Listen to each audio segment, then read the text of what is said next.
start today's vlog, I wanted to go over some channel gossip.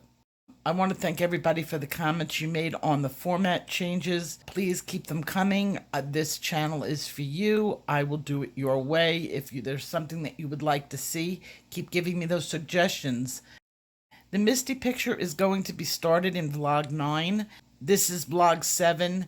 8 is already done, and vlog 9 starts the Misty pictures. I just got the paper in today.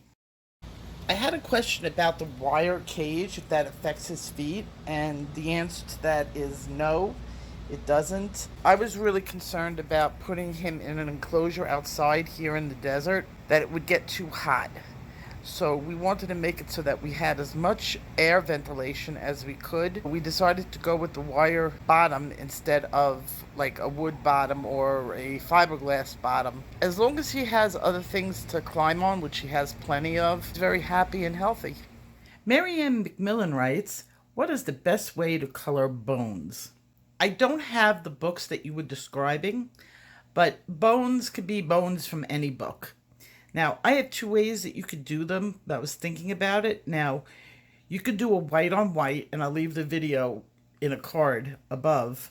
And that has the instructions for white on white. But really, you can do it with white mixed with a little bit of cream or even beige, depending on how dark you want the bones.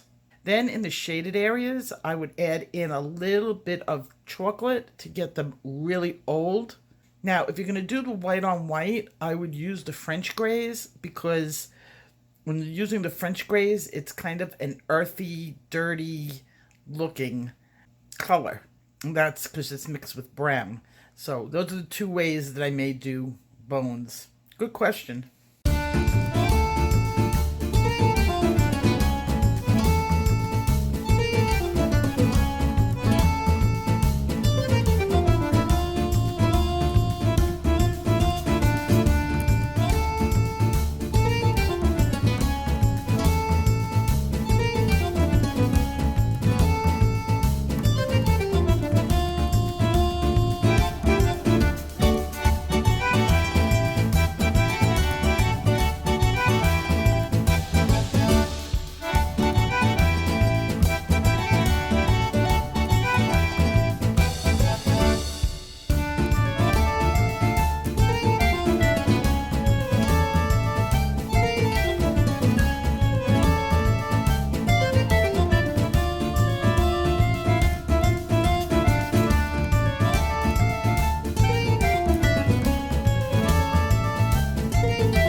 get a lot of people that ask me how I color in one sitting for a long period of time, and I thought that this would be some really good coloring tips for you guys. Well, first of all, I don't.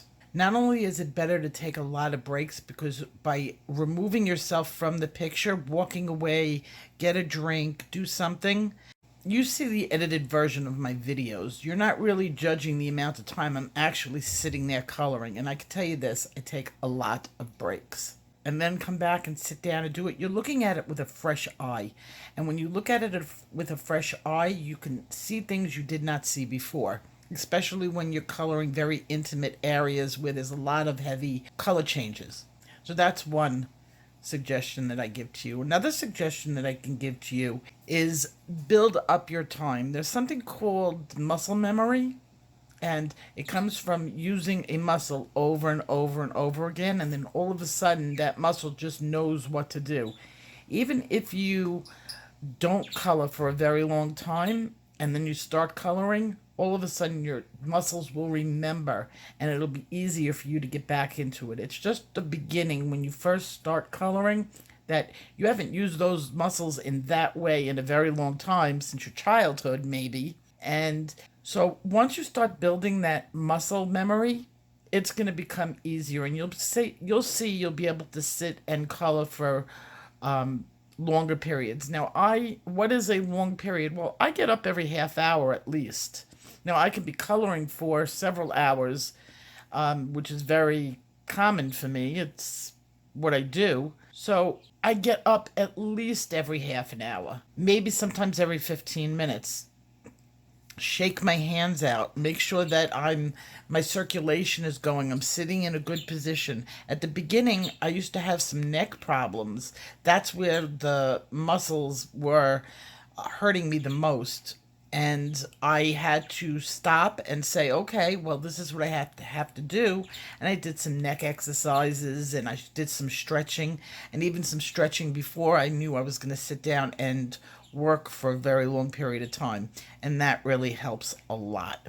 So over time, it will build up. Don't expect too much of yourself right at the beginning. A couple days ago, I confessed that my first impression of the Prismacolor pencil sharpener was not my second impression.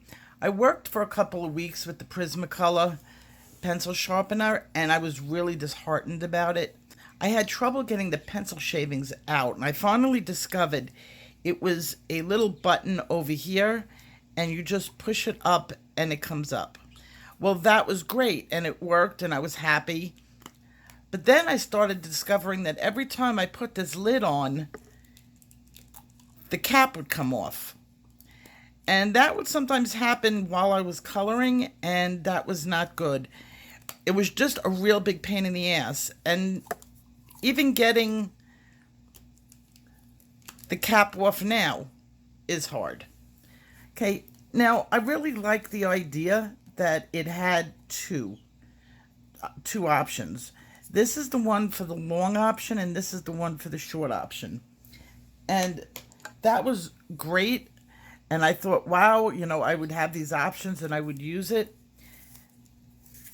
And this is what happened when I turned it. The pencil sharpener started coming out. Now, I've only had this pencil sharpener a couple of weeks. It should still be good.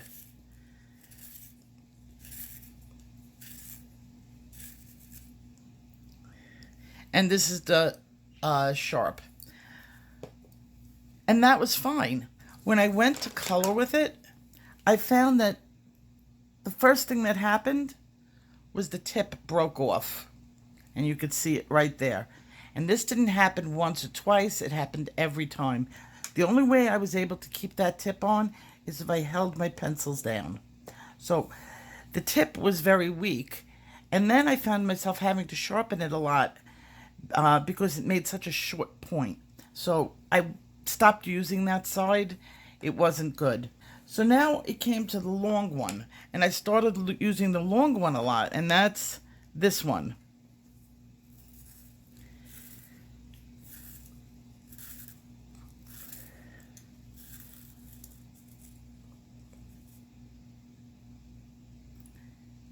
and that's the long point. And that worked out okay. I didn't have as much problems, but it didn't give me as sharp a tip as I would have liked it. And I know I'm being very picky now, but you'll see what I like in a minute. It'll be a big difference. So for a sharpener that I've been using as often as I use a sharpener, and I like my pencil points like sharp, so I sharpen a lot. This was just not cutting it. Another problem is it was very, very, very dark, almost black. It was barely see-through, and I didn't realize what a problem that was going to be, but this thing clogged up so often that when these pencil sharpeners do clog up and there is a lot of shavings in the bottom, the shavings get into where the pencil point is sharpening and it breaks points. In general, I did not like the lid. I only liked one of the two pencil points and it clogged. The next one I bought was the Staedtler. This has also an opaque bottom, and I didn't even think about that when I was purchasing it. I just bought it for the brand name and for the reviews. And it has one sharpener, and what I liked about it was that it had a screw top. So it was much more stable than the pop top. So that was some of the things that I did like about this pencil sharpener. When I used it, it was good. And I got a nice point on it. But again, it became very weak. And I got a lot of scratches. Now, I can compensate for that. When the point is very sharp, you just make sure your pencil is more perpendicular when you start coloring. So I could have lived with that, and it was fine. But while I was at it and buying sharpeners in the market, I wanted something that I can carry around with me easily. And this does do the trick. I'm not going to be using it as often, but it does do it. I did find one that I really liked. I bought the Taeho electric pencil sharpener, and for several reasons. First, you can see this is much clearer. I can see directly in it. Now, it's a little bit clearer on the box than it is in person. I would have liked it if they used clear, but it was good. It's still, I could see right into it. I could see that it's getting full and it's time to empty it, and there's no mistaking it. Because even with these type of pencil sharpeners, you just have to keep them clean. Now, the second thing I liked about it is it's cordless. Okay? And it's not battery. It's an electric sharpener. You can recharge it, and I like that about it. Because when I could just pop it in the charger when I'm not using it, it's out of my way. When I use it, pop it off the charger, put it on my desk, and I have no cord to worry about. Another thing that I liked about it, and let's see if I can raise this up a little so you could see. I love the points it gives me, and I will show you where it's the difference. Now, this is the other one I just sharpened. Put it in. Now, you have to press kind of hard, and you'll feel a click. And then it stops. For at about 3 to 5 seconds, it'll stop. Then you'll hear a click when it's done, and you know it's good. And look at that point. Beautiful. In comparison to what I was getting, I like this point much better. Now, some people don't like so much core exposed. I do. But what I liked about this, now I want you to take a look at the core, and hopefully it'll show it. The tip is thick. The way it is shaped, I'm not getting that really tiny needle point, but I'm getting a sharp point that lasts me a long time. So when I'm coloring, I know if I go up on my side, even at the beginning, I got no cracking at all.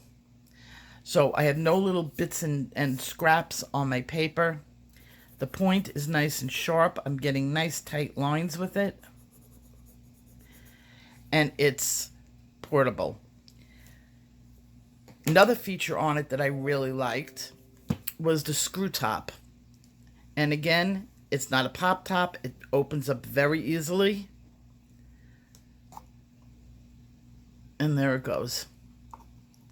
And when it's done, just screw it back on. And it's tight. I'm in the process now of actually resharpening all my pencils. It'll stop. Click. And you get a perfect point every time. If you like what you saw and you want to see more, hit that like and subscribe. Don't forget to ring that bell for all notifications. For another video just like this one, I recommend this. And I'll see you in my next video. Take care. Keep on coloring.